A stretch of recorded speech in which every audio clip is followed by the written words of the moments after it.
Hi everybody, welcome back to my class Insight from the Torah portion, and today we talk about Parshat Shemot.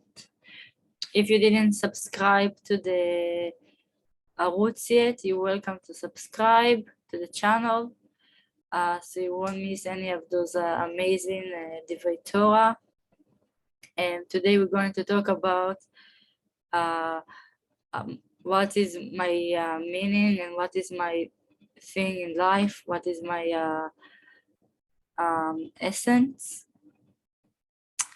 and how I can recognize it. So as usual, we start from the Parshat Shavua idea, and then we will lead to a specific tool, how to know what I need to do in my life, what is important for me, what are my values, recognize them, and then I can actually start doing them. So we started a new book, the book of Shemot, and the first pasuk of the parsha says, "Ve'ele Shemot bnei Israel הבאים מצרימה."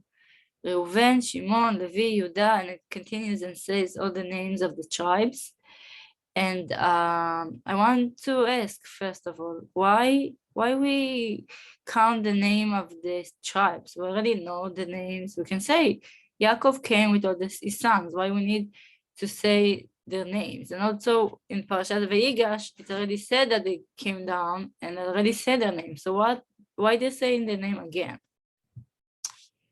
So and they say the Torah that doesn't say words for no reason. There's a reason for everything it says. So we basically learn from this the meanings of the Hebrew names. The names have significance. They have meaning. In Bamidbar Rabbah, in Parasha Yud Gimel Od Kaf, there's a explanation about Chazal. They give explanation about 3 good deeds that Bnei Israel had, and for those 3 things they had a Geula and they came out from Mitzrayim. And the first thing is that they didn't change their name. So again, we see the importance of the name. They kept their Jewish name. The second thing is that they didn't change their language, like they continue to speak the language of the holy language. And the third thing is that they were keeping the halachot of like they didn't go with like other women and stuff. It's called in Hebrew erva, that they kept the laws of not going with other women. And we learned that we learned from this that the names of the Jewish name is not only like a good minhag, it's mamash one of the things that helped them go out from Egypt and have a geula. And we have to learn from the creation of the world that everything was created with God's words in Lashon HaKodesh. Like Hashem spoke Hebrew and created the world. And it says on the Rashi, on the pasuk in the first chapter of Bereshit, the 8th pasuk, it says, Vayikra Elokim larakia shamayim. God called the sky shamayim. And Rashi says, shamayim, sha, sa, mayim, sha, shin aleph. It's the same letters of esh. Sha mayim, sha mayim. Shin aleph, mayim. Water of fire. Sha mayim, esh v'mayim. שערבבן זה בזה ועשה מהם שמיים. God, he took fire and water, put them together, and he created the sky from it. So you see that the name of something, it shows what inside it, like what it made from, and what is the significance, what the meaning of it. And basically everything in the creation was like that. Like the name of it, it shows about is significant. Also, like it says about the Adam, that he was created afar me'adama, and the word Adama is connected to the word Adam. Like Adam is connected to the land, to the earth that it was created from. And basically, the entire creation is made from different kinds of letters put together. Like words are letters put together. So the same way, the creation is also created from Hebrew letters. And every letter, it has power and also spiritual power. And basically the letters, they have, they're like a way to bring down Shefa from heavens down to earth. It's like a tool to bring Shefa, to bring good stuff. And we can understand from that when Yaakov in Parshat Vayigash, he had a fight with the angel of Esav, and then the angel asked him to let him go, and he says, "No, don't. I won't let you go till you bless me." And basically, then he said, the malach, the angel says, "Lo Yaakov yomar od shimcha ki im Israel." He changed after this fight. Basically, Yaakov changed his status. Till now, it wasn't sure who is the Bechor, who is the firstborn, and after that fight, it was clear that Yaakov is the one who continues. He will be the next father. He is the Bechor. He will continue the ways of his parents.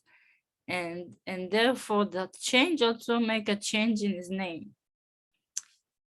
His essence change. And we learn from this that the name of somebody, it shows what is his thing, what he's supposed to do in life, what is his shlichut, what his meaning, and what you need to do, basically. And it's interesting, like the entire book, it's called Shemot, like what is your name, what you're supposed to do in this world. And I want today to teach you 2 tools how to figure out what is your values and where you need to change and what you need to do.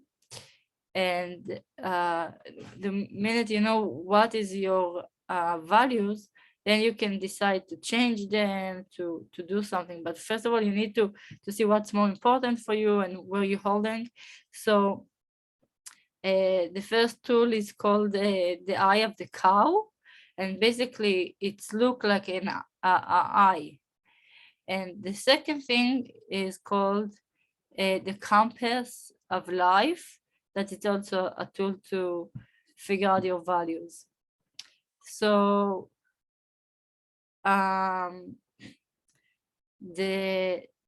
eye of the cows, basically it's like circles, one around the other, like a small circle and a bigger one, a bigger one, a bigger one, and it's split into 4 parts, like this, like to 4, and each part talks about different aspects. I will say the 4 aspects, and basically in each aspect you need to put a circle where you're holding.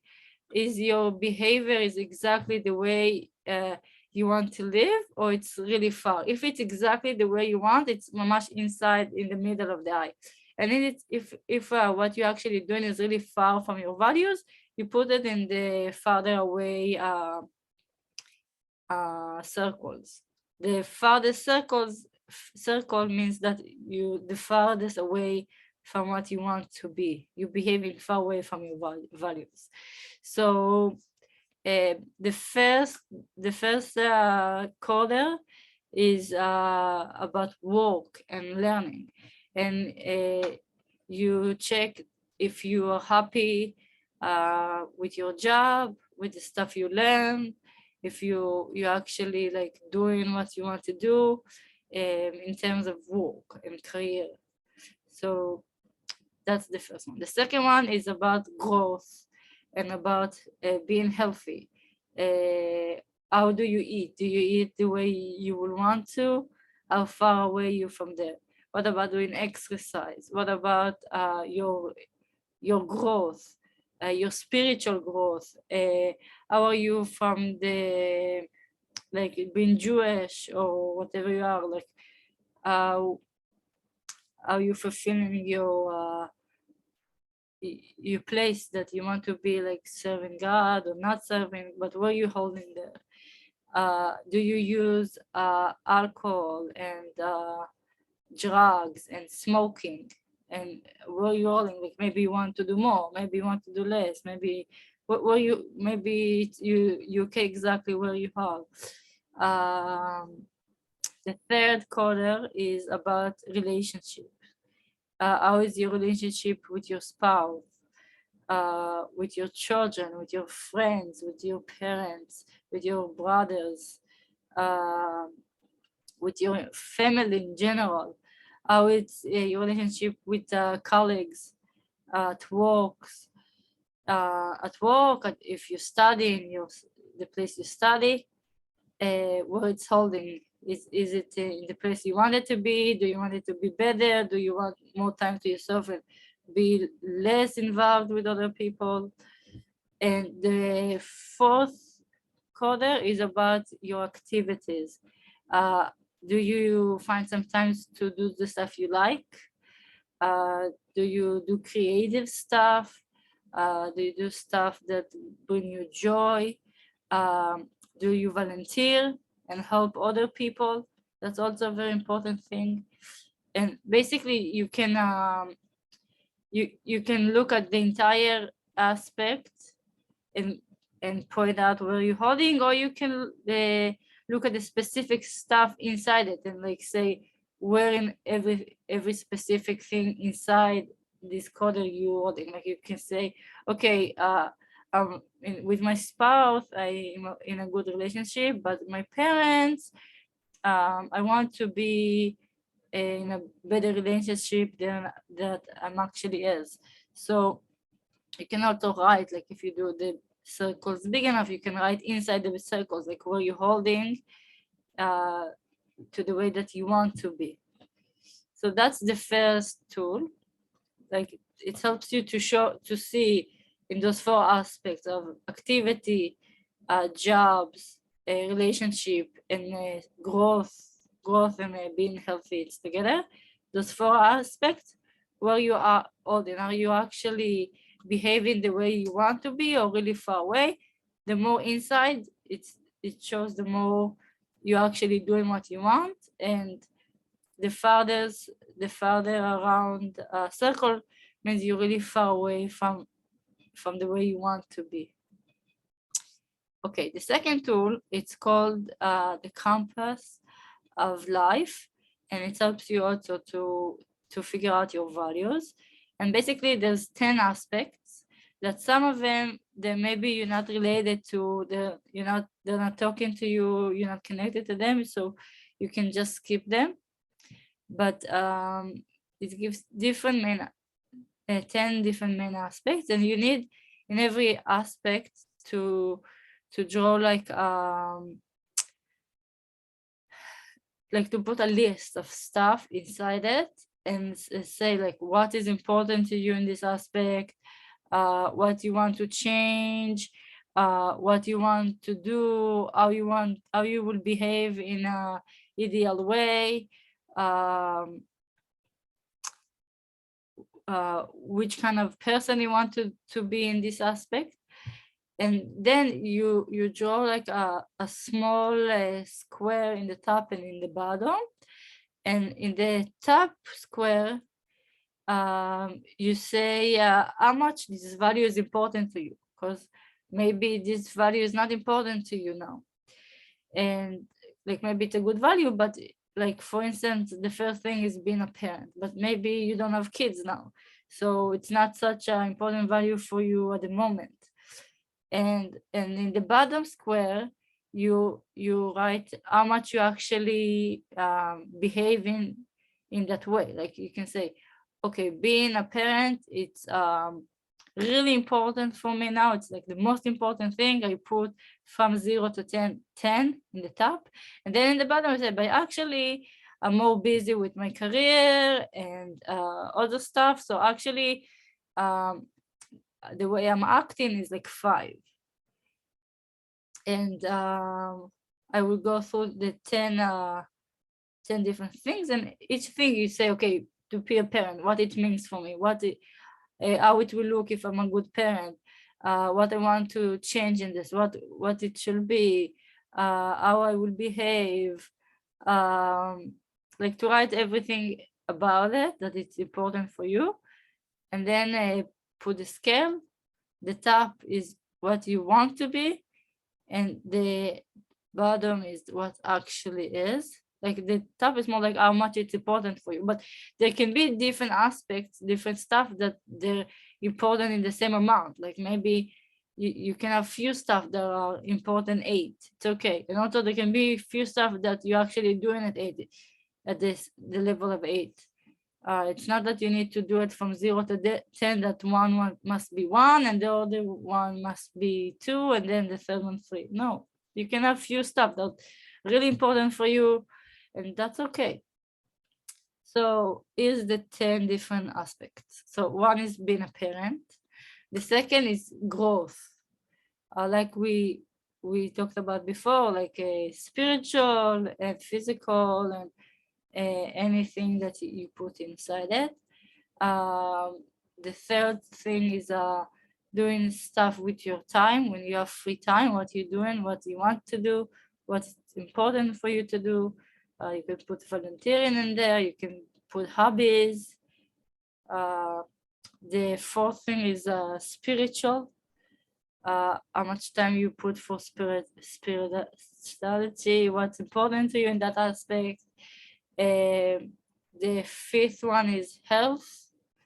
Like I said, sport and eating healthy and whatever you consider of health.